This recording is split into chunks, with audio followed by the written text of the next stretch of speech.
like marijuana is a linchpin issue in many ways, and that if we can change the laws and pull out that peg, it'll result in a lot of other positive changes to our society, and perhaps the beginning of the end of the greater drug war as well. Because although I think marijuana is very important, like John said, I think it goes beyond marijuana, and how we treat drug policy in general needs to change in this country and around the world.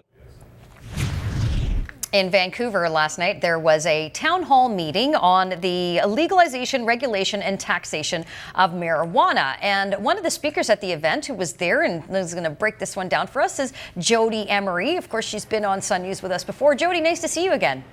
Thanks for having me back. Well, I would like you to set us the scene, as it were. How does a marijuana town hall work, and what was said? Well, this was organized by the Vancouver East Liberal Party Association, and they've had me speak at a legalization event a couple years ago too. They had speakers who weren't representing the Liberal Party like myself. We were there to talk about what we know. And there were 4 of us there. I was speaking about the human cost, being a victim of the drug war myself with my husband in prison. We also had a lawyer, we had a representative from Law Enforcement Against Prohibition, and we had Dana Larson, whom you just heard speaking, a very well-known activist too. Yeah, from Sensible BC. I've had him on a few times. He's got a lot of important things that he likes to share with Canadians. So this was organized by the Liberal Riding Association. Invited all of you to come. What sort of turnout was there?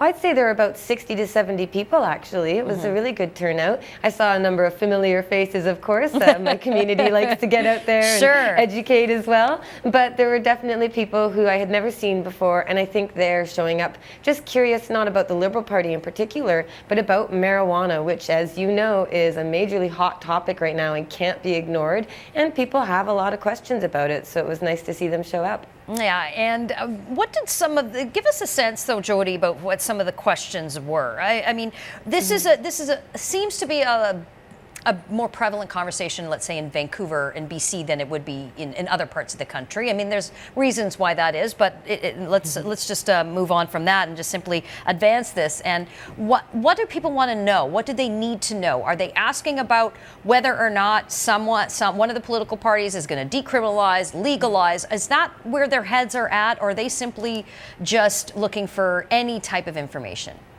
I think everybody's kind of confused right now. You know, for decades, all you had were hippies holding signs saying legalize pot. And now we're actually looking at, you know, what does legalization mean? What does decrim mean? What's medical marijuana? And I think medical is one of the top issues that was brought up last night for sure, is that you've got the Harper government and Health Canada saying, well, we're going to let companies provide allotted pot to a lot of people in the medical system, and yet they're still arresting and imprisoning other people. So the confusion that exists right now is really the biggest question. It's what's the law? What's it going to be? And I'm there to say, well, laws always change, so don't get terrified that we're going to have one set system for life. We're always going to have to work to have more liberty and freedom. All right. There's also some suggestion of legalizing other drugs. What was that discussion about?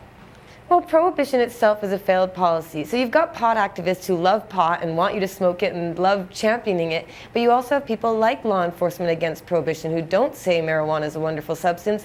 They say prohibition is a failed policy that doesn't make marijuana safer, doesn't make people safer, enriches gangs, and wastes billions of tax dollars at a cost financially and morally that we cannot afford. So prohibition as a policy doesn't work. It doesn't really matter what you're talking about. And if we want to protect people from any sort of harm, we need to educate them and provide help, not use the criminal law to punish people. That doesn't work. Would you agree, though, then, in the sense of Health Canada having to, like, we want to protect people, and regardless of what it is, they had to recall one strain of marijuana, Purple Kush. So that was the right thing to do, obviously, if there's some concerns about it?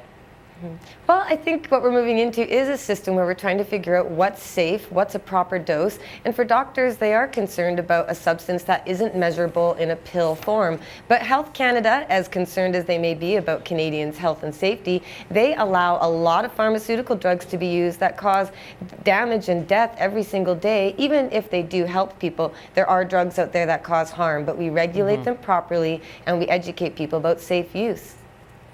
Wonderful. I appreciate you coming on Sun News and sharing your thoughts and breaking down the town hall for us. Jodie, always good to see you. Great, thanks again.